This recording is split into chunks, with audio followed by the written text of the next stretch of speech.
The RMS Titanic is infamous for its tragic sinking on April 15, 1912, after striking an iceberg on its maiden voyage. Over 1,500 souls were lost in one of history's most shocking maritime disasters. But what if the Titanic wasn't the ship that went down that night?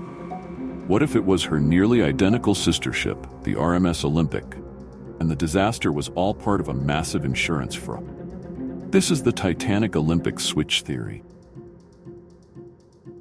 To understand this theory, we need to take a closer look at the White Star Line, the company that owned both ships, and the relationship between the Titanic and the Olympic. In the early 20th century, White Star Line was competing fiercely with other shipping companies, such as Cunard Line, to dominate the transatlantic passenger trade.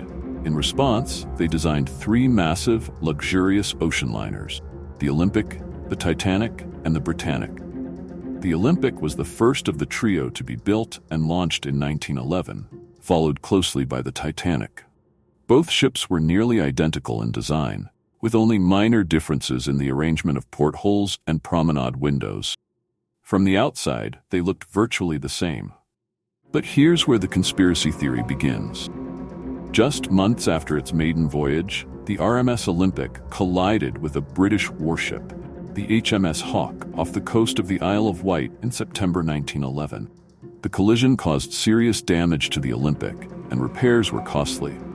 What's more, White Star Line couldn't collect insurance on the Olympic because the investigation blamed the ship for the accident. This left White Star Line in a precarious financial situation.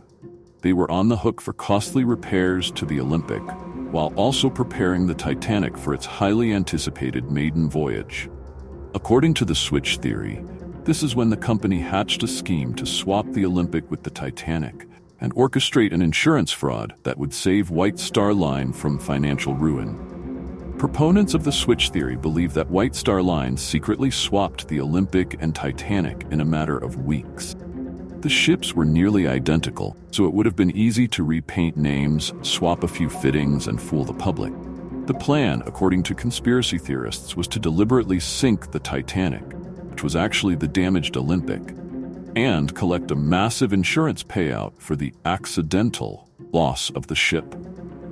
To add weight to this theory, some claim that the Titanic's sea trials, which should have taken 2 full days, were completed in just 1 day, suggesting that no real testing was needed because the ship had already been in service under another name. Additionally, they point to changes in the number of portholes on the ship. Early photos of the Titanic show a different number of portholes than what appeared later, something that would have matched the Olympic's design. So on April 10, 1912, the Titanic set sail from Southampton to New York. 4 days later, it struck an iceberg and sank to the bottom of the Atlantic. According to the switch theory, this was all part of the plan, a slow, controlled sinking meant to ensure that passengers and crew could be safely rescued. But, as we know, the disaster spiraled out of control, leading to the tragic loss of life. After the disaster, White Star Line collected a partial insurance payout, though not nearly as much as conspiracy theorists claim. Some believe the company got cold feet about the full-scale fraud once the scale of the tragedy became clear. So, is there any truth to this theory? Supporters point to several pieces of supposed evidence.